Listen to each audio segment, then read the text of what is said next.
Midweek Motivation Podcast helps that person, that version of me back then, where there was a lot of opportunity, not really sure which path to go down, a little bit lost. And I realized that I need to become the leader of my life. How do I look after myself? It's about taking that first step.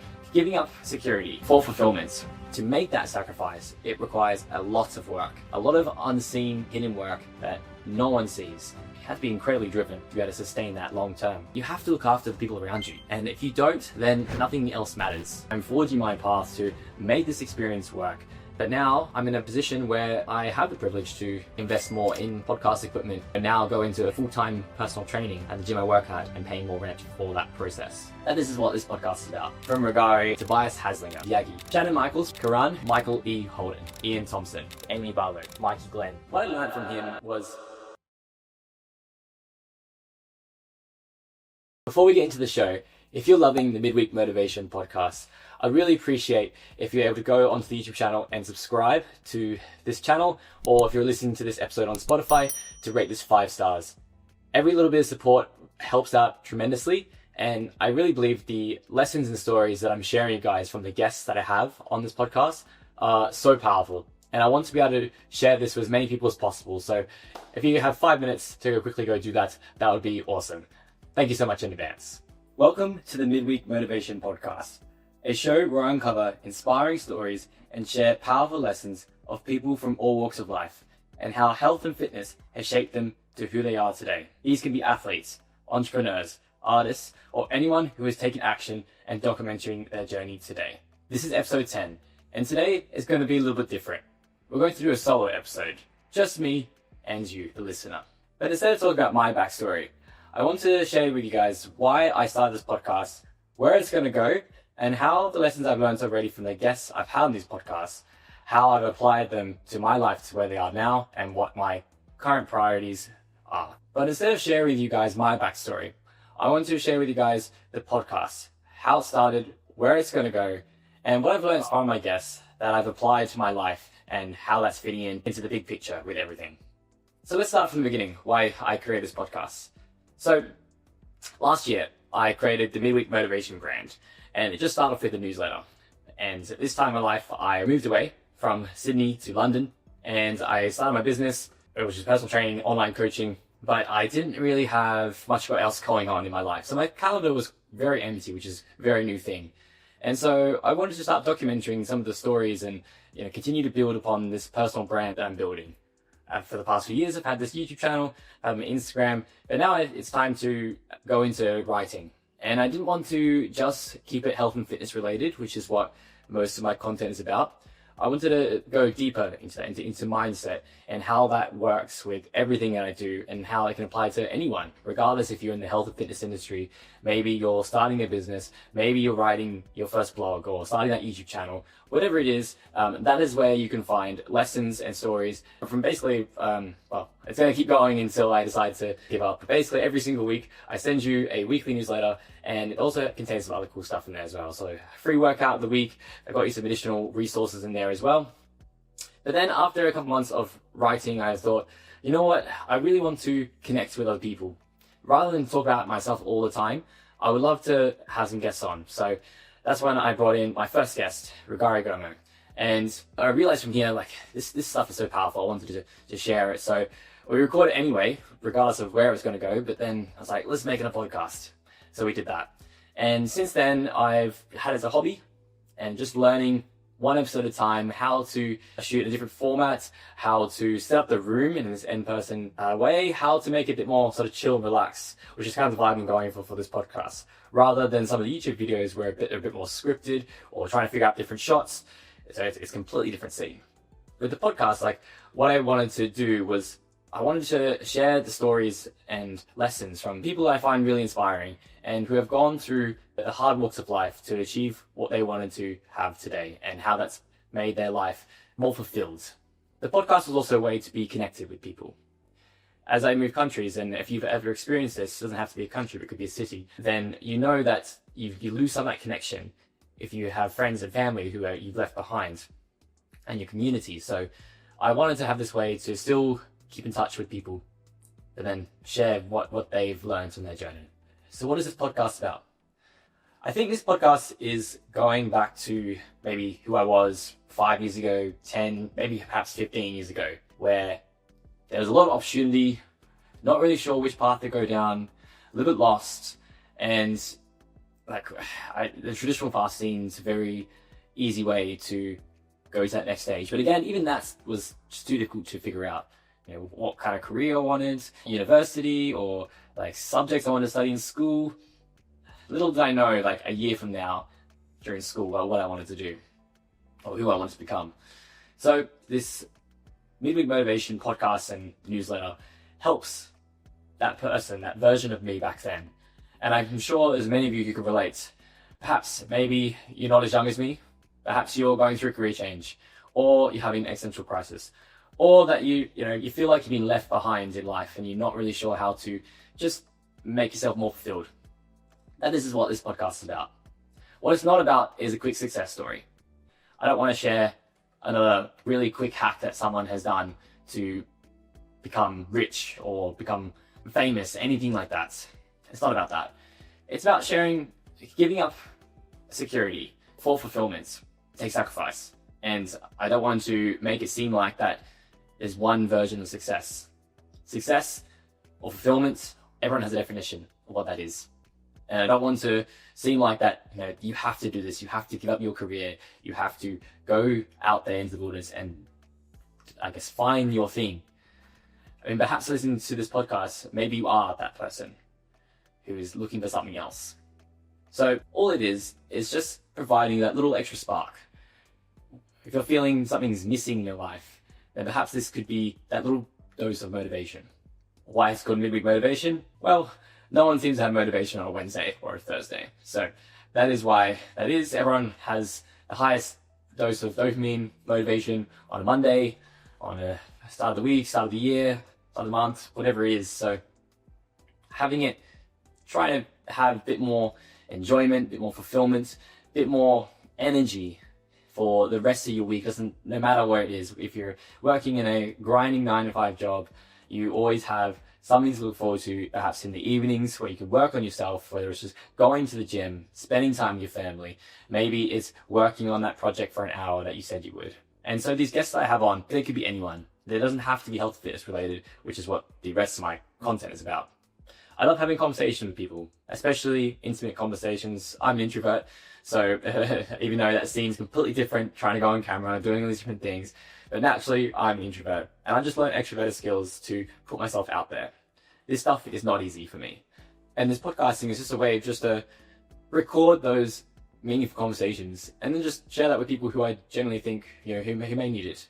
Maybe that one person that you're really stuck on, should I go and start a business? Should I buy a business, perhaps? Or maybe should I go and do that music gig? Whatever it is, I hope this is maybe a bit of backstory on maybe why you should do it, maybe why you shouldn't do it, perhaps. Now you know what it's like from someone who has done it, and maybe perhaps it's not for you.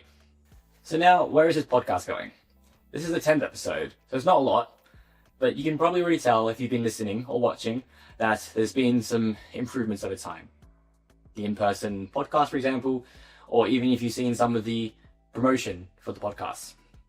So if you didn't know, I've partnered with ETS Rabasha Media, and they have been awesome to work with so far. And they have been editing, they have done all the behind the scenes work, the promotion of the podcast. And then that way I can truly focus on the conversations with people and then still live the rest of my life without having to have a tight schedule on editing the podcast, which is not my strong suit. It's not my favorite, but it's awesome to have someone who can give me some guidance, who's had experience working with other people in their podcasts to grow this further and just continue to put these lessons and stories out there into the world. Because of that, I've put more investment into the podcast. Right now, we're going through a lot of a change. So the in-person stuff, this is brand new, but it's going to be a bit more change behind the scenes. For context, I've got some flatmates moving out and got some new ones coming in. So just playing around with the different environments and see what really works, what I can and can't do in the situation. I'm still going to include the virtual episodes because that way I can reach more people in terms of bringing guests on and having those conversations. That and still also need to play around in terms of the environment and the quality and the setup. But the goal was to try and have fortnightly episodes. And in terms of the guests, I would love your feedback on what we can do to have maybe the types of guests that you want to see, maybe the types of questions that you want to hear from these guests, maybe the creative outlook on the environments or the quality of the podcast. I'd really love you to send some feedback, if it's on the YouTube comments or if it's a DM, anything like that is, if you've got experience in that area, I would love to hear from you. I am loving the in-person podcast setup at the moment because we invite the guests in and we have the emotions, the connection. It's just a greater energy, and to capture that on camera and trying to deliver that same connection and emotions to you guys, I think it's gonna be really powerful for you guys to take away from this. And yeah, I would love to hear your feedback. Right, so now in this episode, I want to share some of the lessons I've learned from the guests that I've brought in so far. We have quite a repertoire of guests that vary from different fields and experience, and I would like to share that with you guys. So starting off with Brigare Gomo. He's a high-performance life and business coach and author of Dreams. And I have his book here, so you can go ahead and buy that. It was probably my best read that I had last year. Brigare is also a former client of mine, so I knew him before I had him on the podcast. In fact, all the guests I've had so far, I've known them in my real life. What I learned from Brigare is his whole mission, which is about forging your own path. My fitness story starts with there's no fitness. I'd be one of those people who would be like, yeah, I'm going to go to a gym. Yeah, I need to exercise. Oh, it's good for my health. And I've spent over 2 decades saying that. So the reality is, if somebody is saying that for 2 decades, it's not something that's serious. It's just like daydreaming. I was actually wasting people's time even sharing what I wanted to do with my fitness because I had no intention of fulfilling on that. Because what I came to realize was that I really didn't care about fitness connected to my health. So we normally associate fitness to health.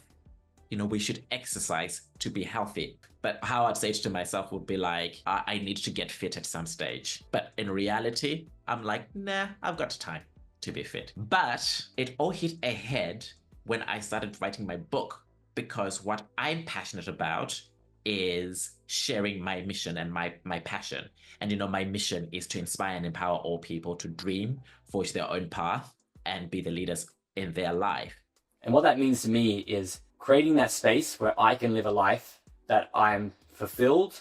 I have the flexibility to do what I want and when I want. And I think what's important with that is not going out there to achieve things just for the sake of it, but rather doing the things because I'm passionate about it, because I feel that I want to do it. This pull that comes to me, or calling me rather, and experiencing what life has to offer. My values may be completely different from yours, but for me, this is moving countries from Sydney to London. That was a huge move. I'm forging my path to make this experience work and travel as much as I can. Being on the other side of the world, this has been a huge year that I've had. It's been a year now since I've been in London, and it's been an exciting journey so far. It's also about setting up the conditions and the environment that allow me to, just feel like that I'm doing something or finding value. So whether it's working with clients for personal training, I love helping people reach their health and fitness goals. It's creating content. I like doing that. I like to try and continue to provide value that's not, I'm not there physically, even through online coaching or through the video formats where you're listening to me and getting inspired or learning things about health and fitness. That is what gives me purpose and drive. Shannon Michaels from episode 2, who is the founder of the Calitrix brand. And what I learned from him was how you can balance different fitness modalities. To be able to master those bodyweight movements is, I think, really important for just longevity and overall strength. It definitely builds the body in a different way, in the sense that lifting weights, you're really isolating on one muscle, and so that one muscle is going to get really aesthetic and jacked and more full. But then when you go to try to test your body's limits, you realize that, my bicep's strong, but the connective tissue here isn't what I need it to be to execute this skill, or the tricep isn't as developed because I didn't spend enough specific time on the tricep with weights. Whereas when you're doing calisthenics, it's hitting almost everything. Like when I was working on planche, people would say, oh, what muscles are you activating? And I would say everything except for the back of my ear. There isn't a muscle in the body that's not being engaged in a lot of these positions. And so you get that overall development, and it increases your stability through everything else that you then execute. I feel like my deadlift my strength in my back is just stupid. So my deadlift form isn't what it would be for a power lifter, or even like I think, is it Olympic weightlifting you do, or is it just called weightlifting? Yeah. So my technique probably wouldn't be as good, but like I can pull so much weight compared to what I should be able to, I think, because my back development is ridiculous from calisthenics. So yeah, it's a lot of that connective tissue is getting really heavily developed in a way that weights won't specifically do, without probably like 3 hours at the gym every day instead of an hour at the gym sort of thing. I was really inspired by all the different fitness interests he had and how he kind of balanced them all. Maybe not all at the same time, but how he can translate different areas from fitness to another. For example, being a calisthenic athlete, you don't see them lifting heavy weights. Yet, from his incredible back strength and resilience, from all his training, he's able to pull a 230 kilogram deadlift without that much training for it. How this is transferred to my life is that this year, I have a bit of a side quest where I'm doing 12 fitness challenges in 12 months while still doing Olympic weightlifting. And if you're hearing that, you're maybe like, oh, there's no way, maybe your strength's going to decrease, you're not going to progress, maybe you're not going to do as well in the fitness challenges. None of that. It's about putting myself out in my comfort zone. How do I balance running with weightlifting? How do I do a high intensity activity and still keeping my leg strength up? So I'm as a coach and as an athlete, I am learning to balance programming, how I can make sure I'm doing enough stimulus to still not impact the gains from Olympic weightlifting, and how the mindset and how the work that I'm putting into weightlifting, how that transfers into other areas in my fitness journey. So whether it's through the CrossFit, through the running and all that. Episode number 3 is with Yagi, who is a music artist and a songwriter from Sydney.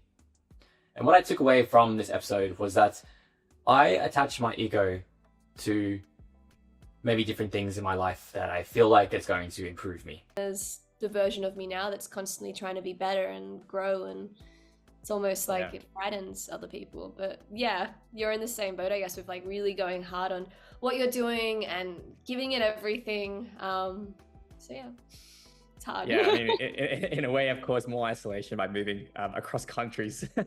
I have no idea how much it costs for touring and performing and producing songs.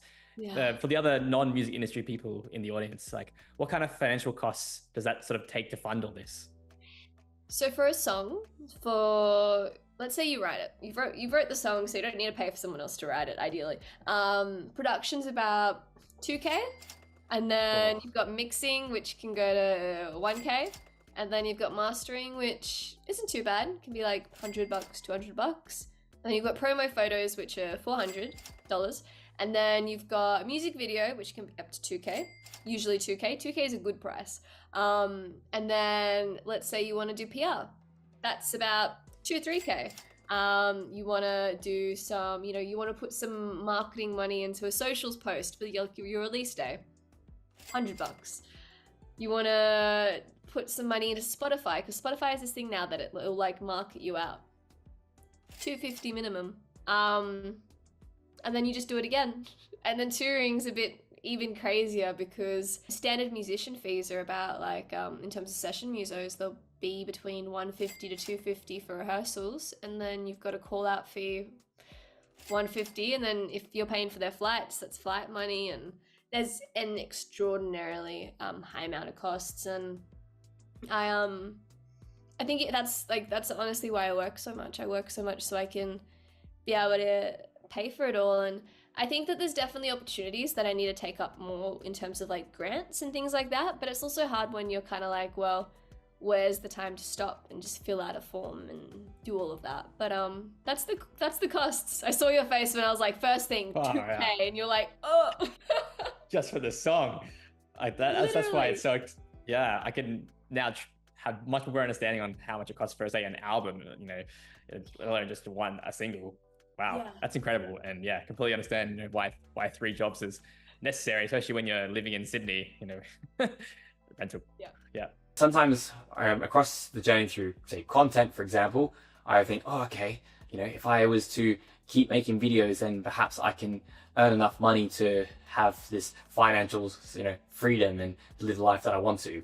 And then as using that example, I will not feel as passionate or just don't feel like making videos for the sake of it.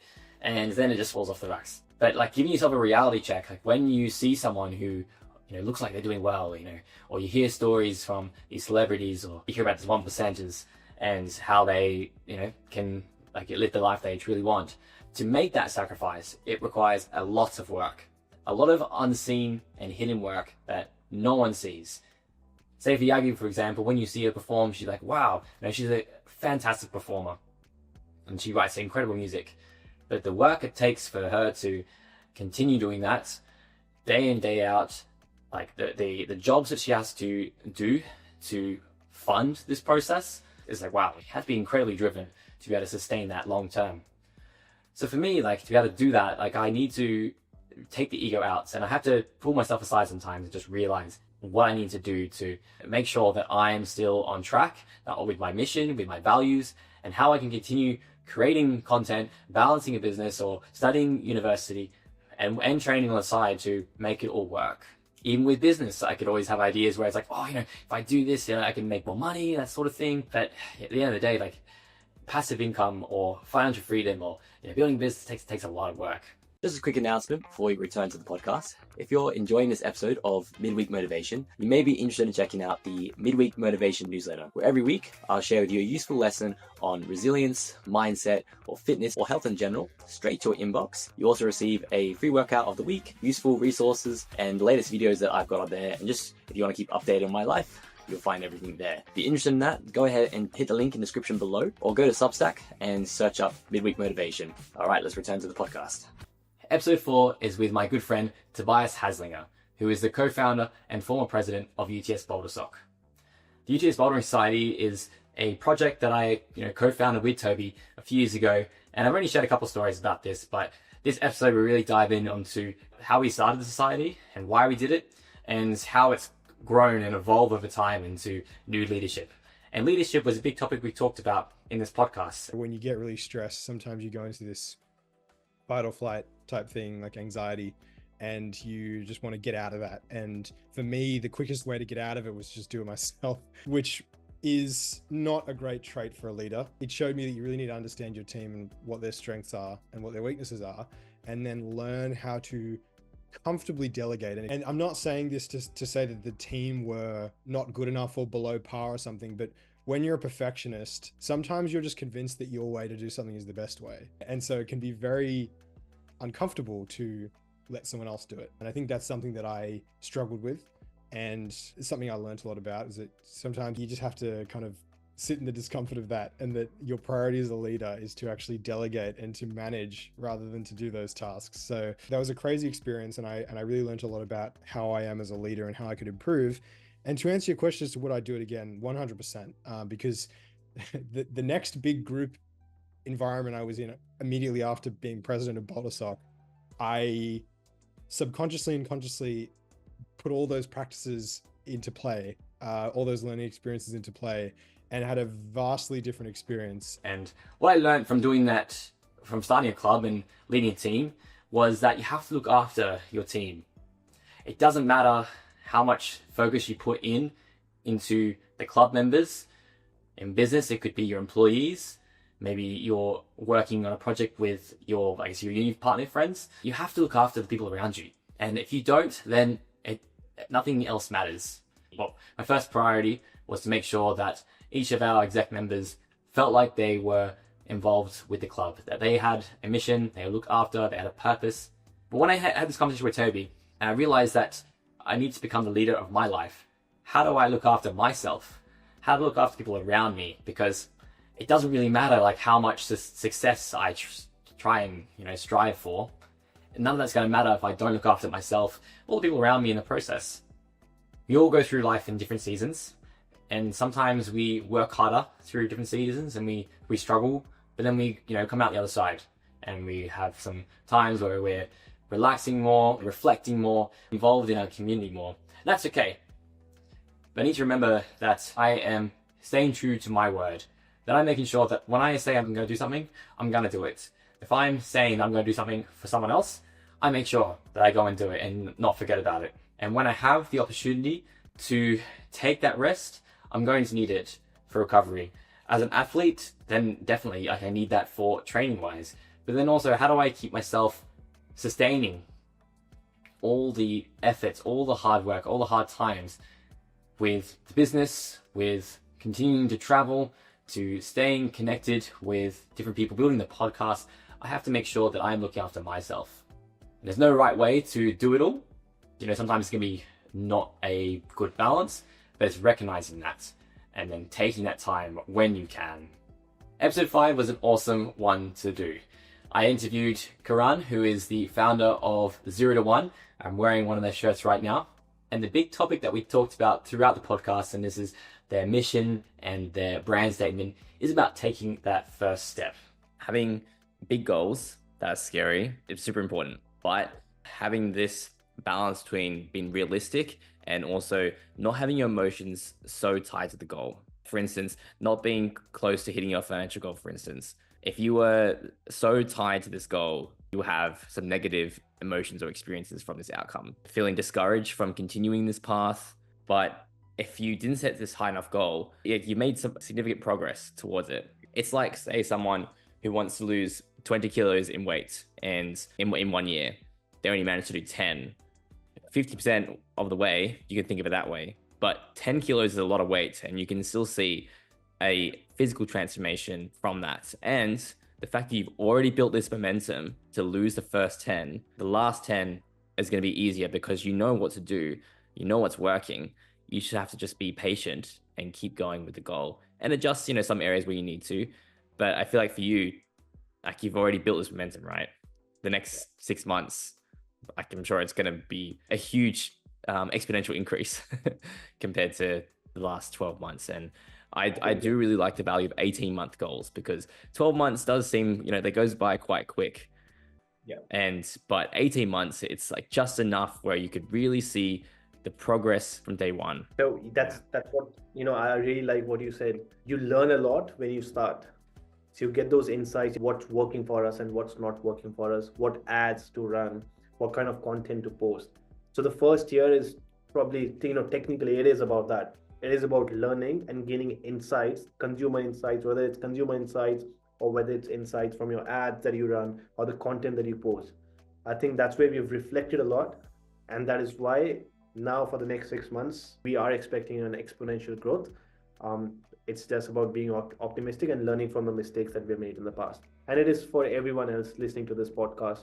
If you guys are starting something up, 18 months is a good goal.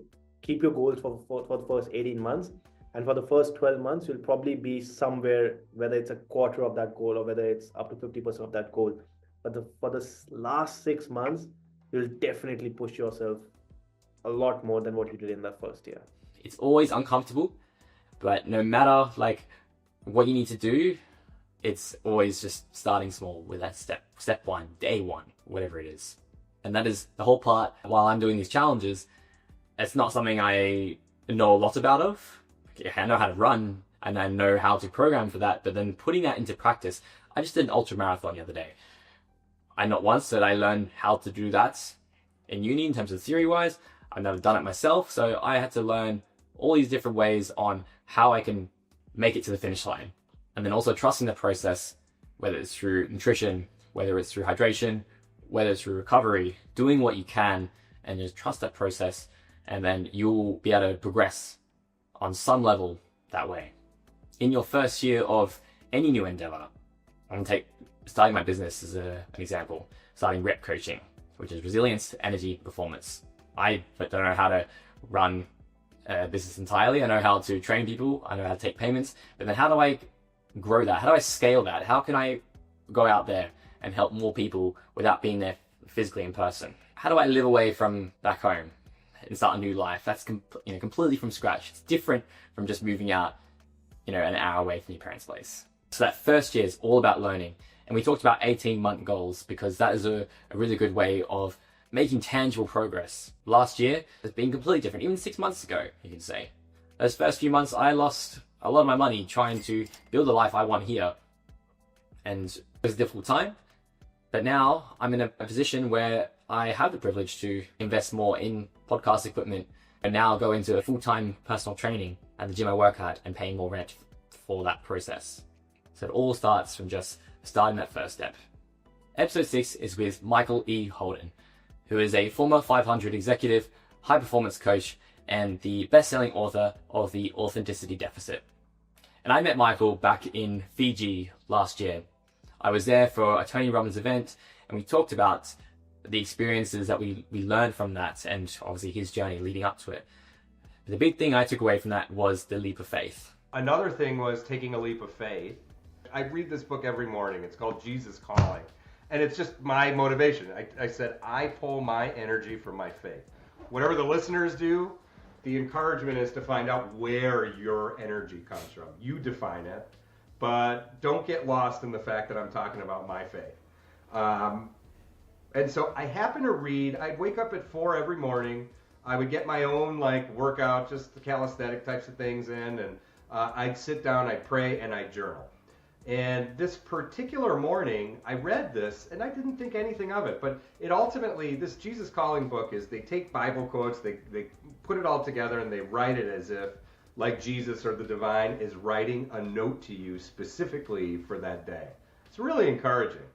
And this particular note said, oh, it's easy for you to illustrate faith in the little things. What about having faith for the big things? What about when I ask you to jump off a cliff into an abyss of the unknown? Now, physically, we actually did a leap of faith in Fiji, and we climbed up this big telegraph pole, and well, obviously, harness and everything. But then we had to jump off this telegraph pole, very high in the air. I can't remember how high.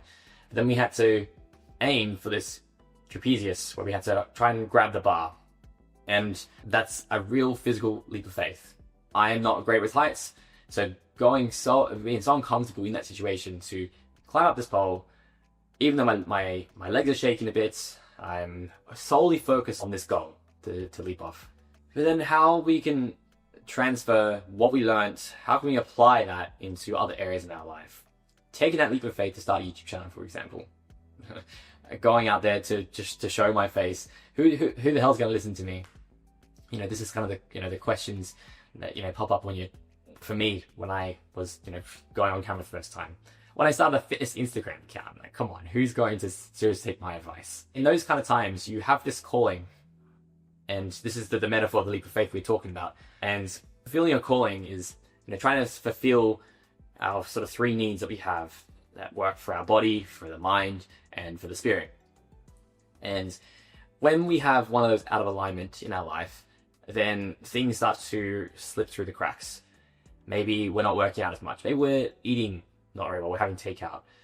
If it's the mind, maybe we're not sleeping enough. Maybe we're not having that recovery meeting. Maybe we're not challenging ourselves enough, and we're not seeing any growth. For the spirit, or for the soul, we're not feeling connected with oneself. We see that this is the place that we want to be, but I don't have that same connection. I don't really want to go and progress through this next stage of my career. Maybe it's trying to strive for 2 million subscribers on YouTube, for example. It could be that is the kind of where we see the slips through the cracks in the body, mind, and spirit. And when they're not connected, then we feel lost or distressed or conflicted within ourselves. This calling can change over time. It's not something that you have to stick through and you're worried about that. If I do this, then what if I don't like it? You can go back to your normal life or change it all completely. It's about recognizing the fear that you have and just going for it anyway. If you feel like this gives you purpose and it gives you meaning and it gives you a bit of energy, gets you excited, then that is the place that you should be striving for. Episode 7 is with Ian Thompson, who is a film and theatre director, media designer, business owner of a massage business, and runs also a master's program at the university that I used to work and study at. We talked a lot about sustaining creativity. Because if you read something that touches your life or is relevant to your life or your personality, it's easier to be engaged with it. And it was the same with my films, and the plays that I wrote, is that there was some idea that I felt was interesting to explore for myself and also offered something to others that was interesting. Perhaps it was a new way of looking at things. But they're the things that have really sustained my creative practice. It's finding those things that really move you, that really interest you and really move you, and then explore and create around those things. That's it's pretty rewarding. Yeah, it's pretty rewarding. For me, I am not very hands-on, artsy, or all that. Weightlifting is my creative outlook.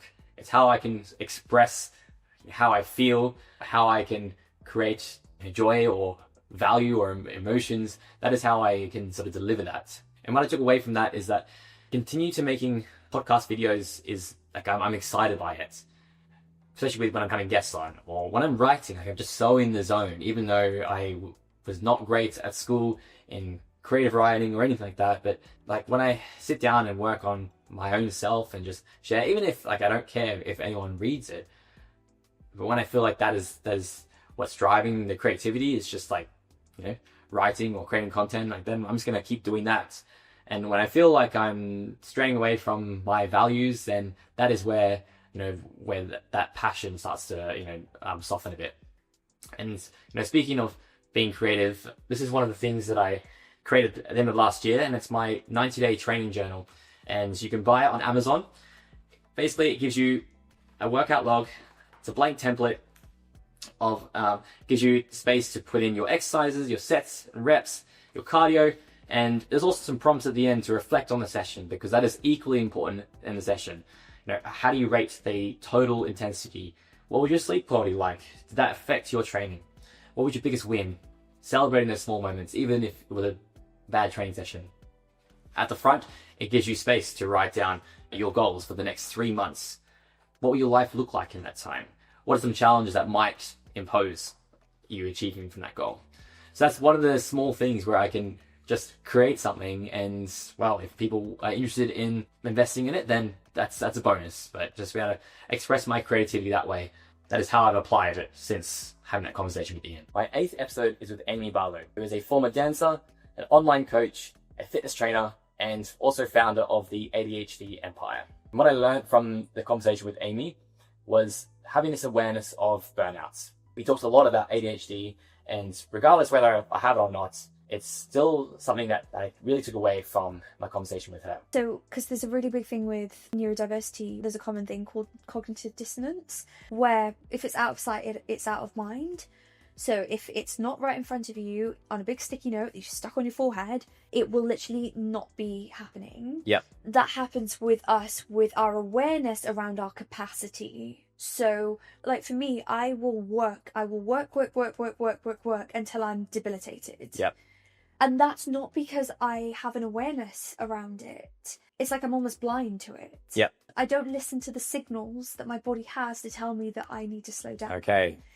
Whereas somebody who's neurotypical may have those signals more.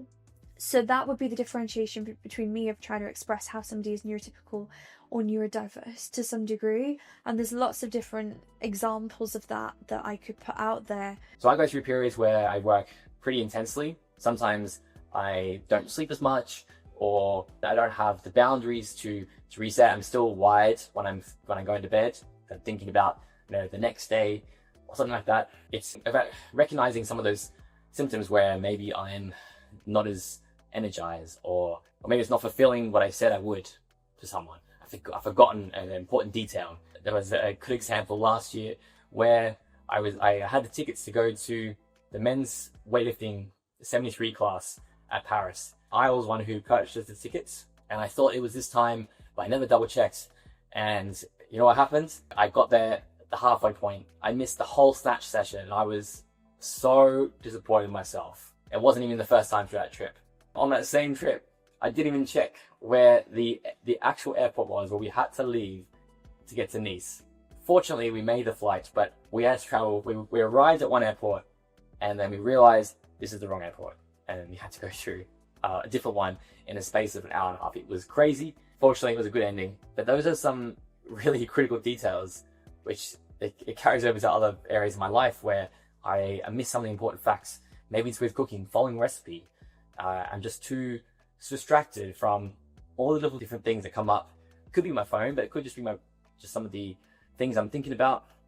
I'm not always present because I'm too much involved in my work, which is not a bad thing, but if it takes away some of the things that happen in the moment, some of the more important details, or if it's connecting with someone, am I fully involved there? Am I really listening to what they have to say? Am I making space where I can switch off, or at least not be so involved?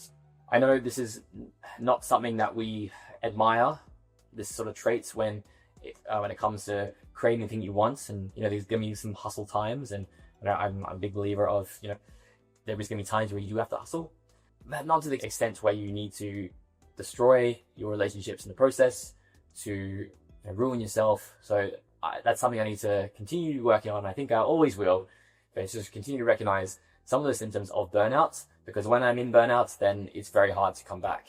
It takes a while for that spark to come again in terms of feeling creative or feeling passionate about something.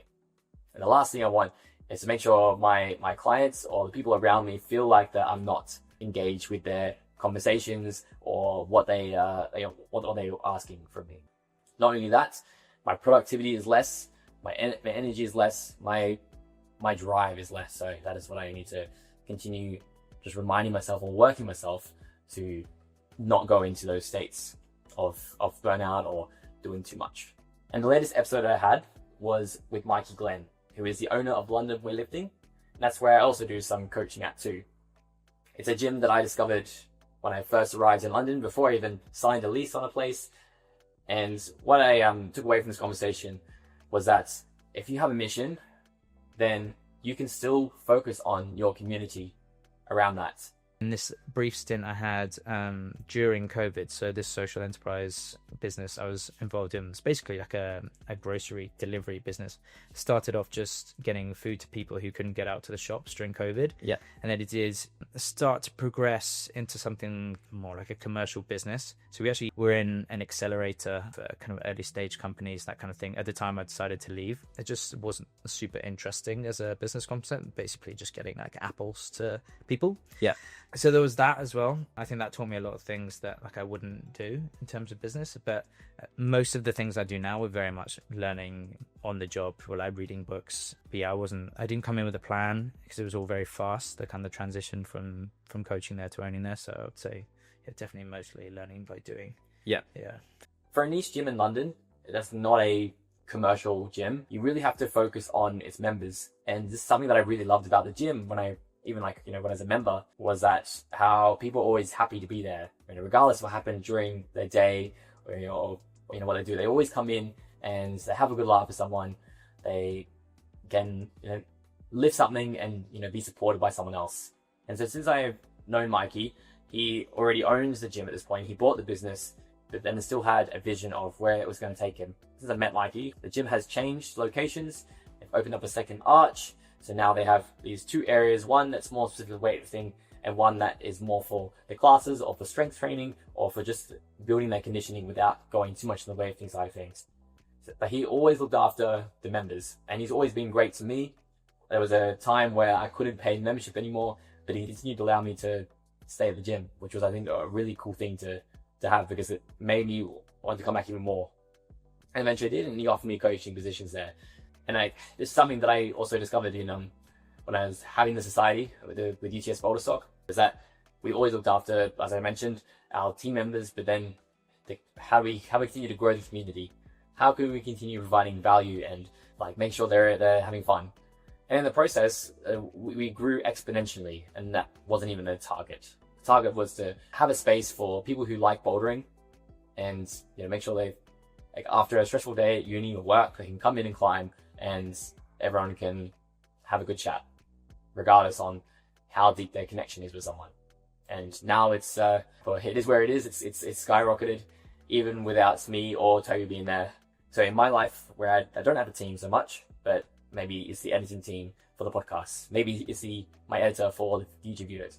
Maybe it's the people closest to me who support me all the way, and making sure that I am still providing the time to give back to them, because there's no way I can achieve everything that I'm doing at the moment without the support around me. And with my clients as well, there's no way that I can continue sustaining the amount of clients I have, or even having that, let's say, one client for that lasting for a long time, if I don't have the same drive and value that I can give to them. So as long as I continue to look after people around me and provide them the value or fulfill their needs, then I'm going to continue having a limited energy to keep working on my vision. And no matter how long that takes, I know I'm going to get there.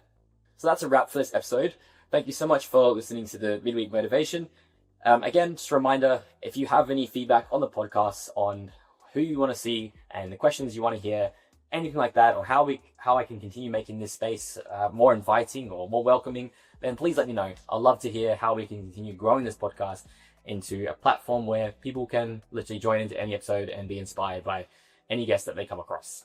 And if you are looking to take that first step in any project or goal that you have, then you can go ahead and claim 10% off your purchase with 0 to 1 using the code CAN10.